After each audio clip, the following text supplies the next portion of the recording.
안녕하세요. 작년 가을 이혼녀가 되어버린 30대 후반의 여성입니다. 소름 끼치는 남편과 더는 한 이불을 덮고 살 자신이 없어서 뒤도 안 돌아보고 도망치듯 이혼했어요. 그리고 지금도 그때를 생각하면 온몸이 부들부들 떨린다니까요. 제가 사람 보는 눈이 없어도 너무 없었던 탓이겠지만 남편과 저는 일적으로 처음 알게 되었어요. 일단 제 직업은 방송국 PD로 제 입으로 말하기는 조금 남사스럽지만 나름대로 잘 나가는 편입니다. 반면 남편은 작은 광고회사에서 일하던 사람으로 유명세 같은 건 전혀 없는 사람이었어요. 그리고 처음 현장에서 마주쳤을 때는 솔직히 말 한마디 섞을 이유가 없기도 했는데 그 이유가 한 공간에 있었다 뿐이지 아예 업무 자체가 달랐거든요. 하지만 어쩌다 보니 또 한 번 같이 일할 기회가 생겼고 그때는 남편이 먼저 와서 아는 체를 하대요? 그런데 사실 그렇게 받는 인사도 저에겐 특별한 일은 아니었어요. 방송국에선 제가 나름대로 알려진 사람이었고, 그래서 저는 상대를 몰라도 상대 쪽에선 저를 아는 경우가 자주 있었으니까요. 아무튼, 나름대로 반갑다고 아는 체를 하는 남편이 스치듯 제 기억 속에서 떠올랐고, 그래서 저도 그때 그분이시냐 하곤 가볍게 인사를 나눴습니다. 그리고 그땐 그 인사로 남편과 제가 그토록 가까워질 줄은 상상도 못했죠. 몇 번의 가벼운 대화가 오갔던 어느 날, 남편은 자기도 언젠가 저처럼 방송국에서 일하고 싶다며 저더러 자기한테 조언 같은 걸 좀 해줄 수 없겠냐 하더라고요. 하지만 제 입장에선 남편 같은 사람이 처음이 아니었고, 솔직히 매번 그런 사람들을 상대해주기도 보통 일은 아니었지요. 그래서 처음엔 최대한 돌려서 거절을 했습니다. 그래도 혹시나 제가 자기를 무시했다거나 그런 쓸데없는 오해는 사고 싶지 않았으니 무척 조심스러웠고요. 그런데 어째서인지 남편은 조금도 포기하는 기색을 보이지 않는 거예요. 그렇다고 저를 귀찮게 한 것은 아니지만 아무튼 그런 남편의 당돌한 모습에 저도 뭐랄까 한마디로 호기심이 생겼죠. 잊고 지내던 제 열정을 남편에게서 발견한 것 같은 기분도 들었고 그래서 결국 2달 만에 사적인 만남을 갖게 되었고요. 시작까지 시간이 좀 걸렸을 뿐 저희의 관계는 급속도로 발전해 나가기 시작했습니다. 남편은 매사 의욕이 넘치는 사람이었고 저는 그런 남편의 적극적인 태도가 나이를 떠나 배울 만한 점이라고 생각했어요. 참고로 남편은 저보다 3살이 어렸지만 연애할 때만 하더라도 나이와 상관없이 참으로 어른스럽다는 생각을 몇 번이나 하게 만들더군요. 그래서 남편이 결혼하자며 프로포즈를 해왔을 때도 제가 믿고 존경할 수 있는 남편이 되어줄 거라 믿었죠. 그래서 큰 고민 없이 하겠다 했고요. 그런데 솔직히 시댁에서 반대를 할 줄은 몰랐습니다. 시부모님께서는 제가 홀어머니와 단둘이 산다는 점, 그리고 당신들 아들보다 나이가 많다는 게 마음에 들지 않는다며 대놓고 심지어 저를 문전박대하셨죠. 전 솔직히 홀어머니와 둘이 사는 게 왜 제 흠인 거며 제 나이 또한 문제라고 생각하지 않았어요. 아버지가 돌아가셨으니 홀어머니와 단둘이 사는 건 당연한 거 아닌가요? 그러면 저희 어머니가 재혼이라도 하셨어야 한다는 건지. 그리고 나이 차이도 남자가 몇 살이고 많은 건 별 문제가 되지 않는 세상인데 제가 겨우 3살 많다는 이유로 양심이 있네 없네 소리까지 들어야 한다는 게 너무 자존심도 상하고 모욕적이더라고요. 그래서 남편에게 헤어지자 했습니다. 이런 소리까지 들어가면서 당신이랑 결혼하고 싶지 않다면서 말이죠. 그런데 남편이 자기는 저 없이는 안 된다며 자기는 이 세상에 미련 없다. 솔직히 돌이켜 생각해보면 웃기지도 않는 소리인데 가볍게 무시해버렸으면 될 것을 매정하게 뿌리치질 못했어요. 그리고 무엇보다 남편이 자기만 믿고 따라오라는데 그 말이 왜 그렇게 눈물이 나던지. 그래서 결국 시댁과 반년 정도 부딪힌 끝에 부부의 연을 맺을 수 있었습니다.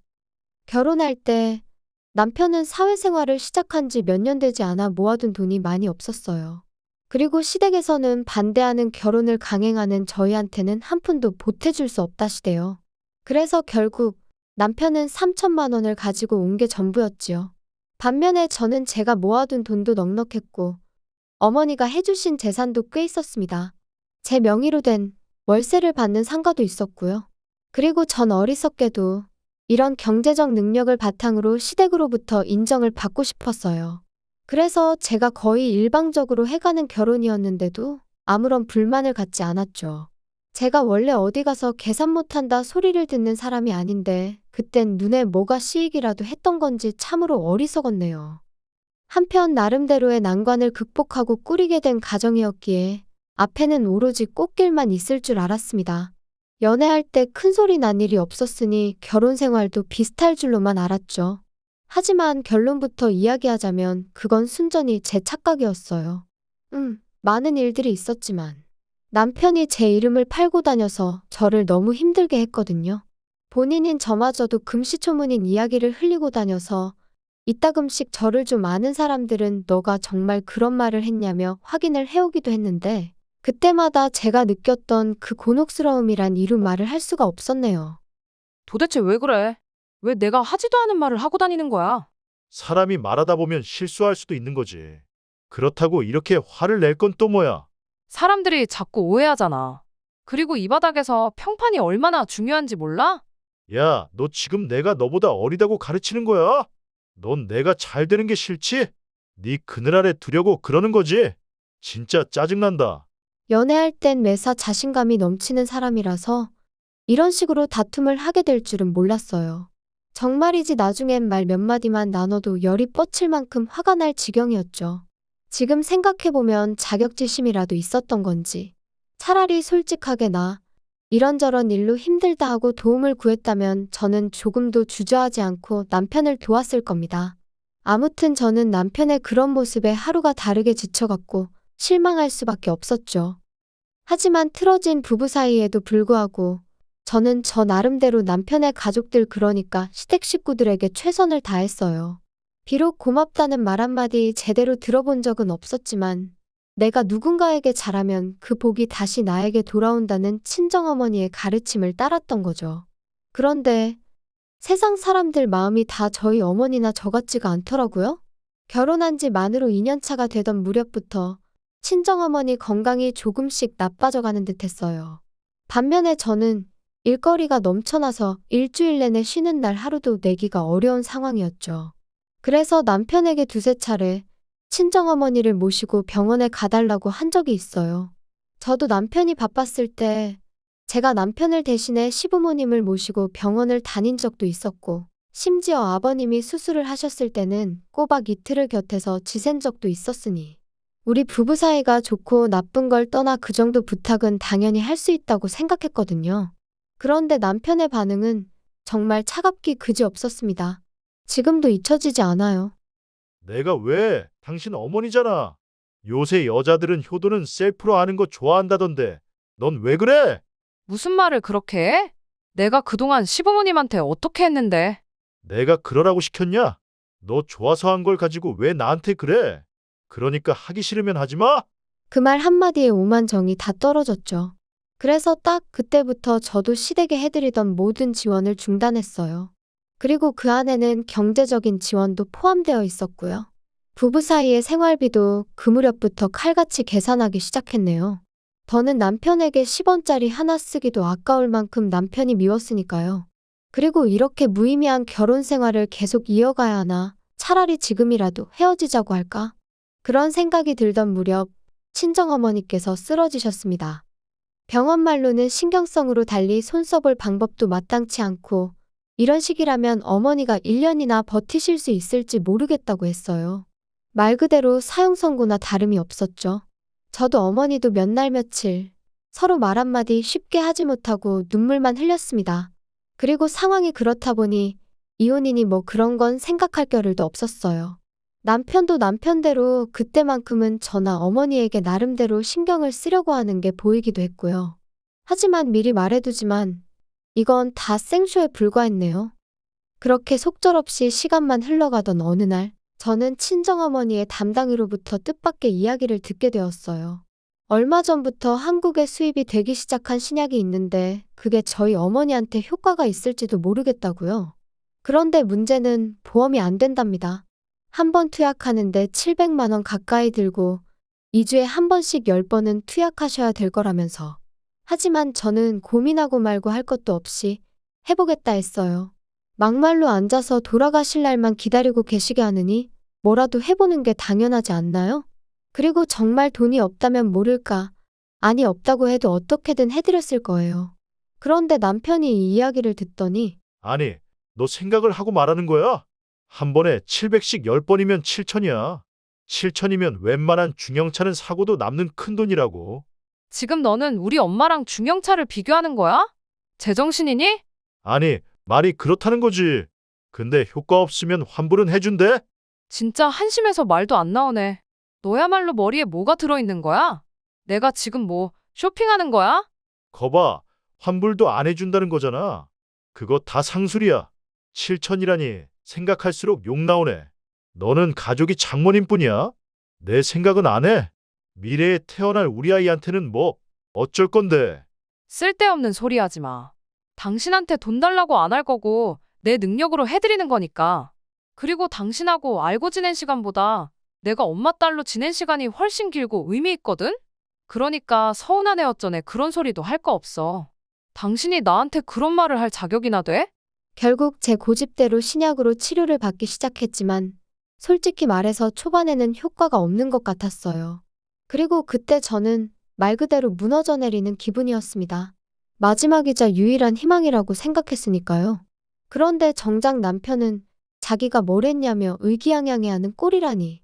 한마디로 정말 재수가 없더라고요.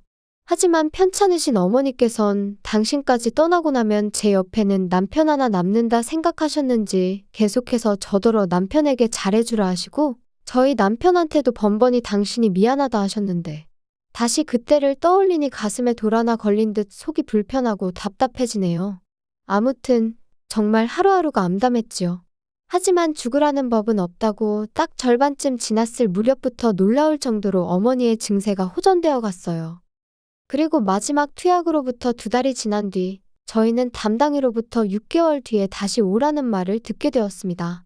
치료가 성공적으로 끝났지만 추이를 지켜보자는 이야기였죠.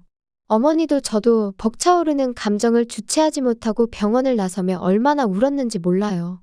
그리고 이튿날 저는 어머니랑 제주도로 여행을 떠났습니다. 어머니가 병원 생활을 무척이나 답답해 하셨거든요. 그래서 3박 4일 동안 맛있는 것도 먹고 즐거운 시간을 보내고 왔어요.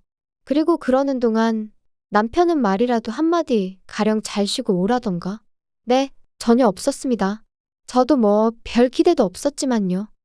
한편 꿈같은 여행을 끝내고 어머니를 댁으로 모셔다 드리고 집에 왔어요. 원래는 어머니더러 당분간 저희 집에서 같이 지내시자 했지만 어머니가 사위 불편하게 하기 싫으시다며 거절을 하셨거든요. 아무튼 그래서 이제 짐 정리도 하고 어질러진 집도 치우고 그러고 있는데 남편이 거칠게 현관문을 열고 집 안으로 들어오더군요. 그리고 얼마나 술을 마셨는지 자기 몸 하나 제대로 가누지도 못하면서 저더러 한다는 소리가 너랑 니네 엄마 때문에 다 망했다. 다 꼬였어. 꼬였다고. 내 인생 책임져. 갈 사람이 때가 되면 가야지. 진짜 짜증난다. 지금 뭐라고 한 거야? 갈 사람이라니? 너 지금 우리 엄마가 갈 사람이었다는 거야? 그럼 죽을 날 받아놨으면 그냥 적당히 살다가 가야지. 그걸 왜 마음대로 연장을 시키냐고. 모녀가 똑같이 이기적이야. 지들밖에 몰라. 정말이지 온몸에 소름이 쫙 끼치면서 저 인간이 저러다 나한테도 무슨 짓을 할지도 모르겠다는 생각이 들더군요. 그래서 간단한 짐만 챙겨서 술 취한 남편이 잠이 든 틈을 타 도망치듯 집을 나왔습니다. 그리고는 바로 어머니 댁으로 향했어요. 원래는 어머니를 걱정시키긴 싫어서 호텔로 가려고 했는데 그러다 남편이 혼자 계신 어머니한테도 찾아가 폐악질을 할지도 모르겠다는 생각에 그럴 수도 없었거든요. 어머니는 어머니대로 방금 헤어진 딸이 얼굴이 사색이 되어서는 돌아왔으니 몹시 놀라신 눈치셨습니다. 그리고 그런 어머니께 저는 그간의 제 결혼 생활부터 시작해서 아무래도 이혼을 해야 할 것 같다더는 같이 못 살겠다는 이야기까지 전부 털어놓았죠. 자꾸만 당신 탓을 하시는 어머니 때문에 가슴이 더 답답해졌던 것도 사실이지만 그래도 결국 제 편은 어머니 한 사람뿐이더라고요. 이튿날부터 저는 변호사를 만나고 이혼을 준비해 나가기 시작했습니다. 그리고 저는 그 과정에서 황당한 몇 가지 사실을 알게 되었어요. 일단 결혼 당시 남편이 모아둔 돈이 없다고 했지만 실은 남편 명의로 작은 오피스텔이 하나 있었다는 거. 그리고 그 오피스텔을 월세로 주면서 거기서 나오는 모든 돈을 시부모님께 드리고 있었다는 걸요. 그리고 또 한 가지. 회사에다가 공공연히 자기는 금방 관둘 거라고 그러고 다녔답니다. 저희 어머니가 돌아가시면 어머니 재산이 유일한 핏줄인 저한테 오게 될 거고, 그러면 저한테 얘기해서 뭐 광고회사를 하나 차릴까 싶다며. 물론 저는 금시초문, 생각조차 해본 적 없던 이야기였어요. 또다시 남편이란 작자에게 소름이 끼치더라니까요. 한편 변호사는 이 모든 게 저에게 유리한 정보라고 했지만 기쁘지만은 않았던 것도 사실이에요. 웬일로 집에 다 들어왔냐? 당신 보고 싶어서 온 거 아니니까 관심 꺼. 그리고 엄밀히 말하면 이 집은 내 집인데 내가 왜 나가 있나 싶더라. 그러니까 오늘부로 당신이 방 빼. 참나, 그게 말이 되냐? 남편을 내쫓는다니 말도 안 된다. 그럼 말이 되고 말고. 너 이제 내 남편 아니야. 나 너랑 이혼할 거거든. 이혼 같은 소리 하네. 나 이혼 못해. 너 때문에 나 개털됐으니까 네가 책임져야지. 아, 신우한테 오피스텔 넘겨줘서? 그러니까 왜 그렇게 경거망동을 했어. 그리고 진짜 입에 담기도 싫지만 우리 엄마가 돌아가시면 그 재산이 내 거지 네 거야? 정말이지 더는 한마디도 너랑 말 섞기 싫으니까 당장 나가. 안 그러면 내일은 사람 불러서 끌어낼 거니까. 이혼이 뭐 그렇게 쉬운 일인 줄 아냐? 내가 나간다 나가. 나야말로 너한테 질릴 대로 질렸어. 여자가 돼서는 독해 빠져가지고. 아무리 그래도 무능한 너보단 내가 낫지. 남편은 저에게 온갖 쌍욕을 퍼부으며 집을 나갔어요. 남편이 완전히 제 시야에서 사라지고 나서야 비로소 참았던 숨이 터지듯 나오더라고요. 그리고 이후로 저는 변호사의 도움을 받아가며 몇 달의 공방 끝에 남편과 이혼을 할 수 있었습니다.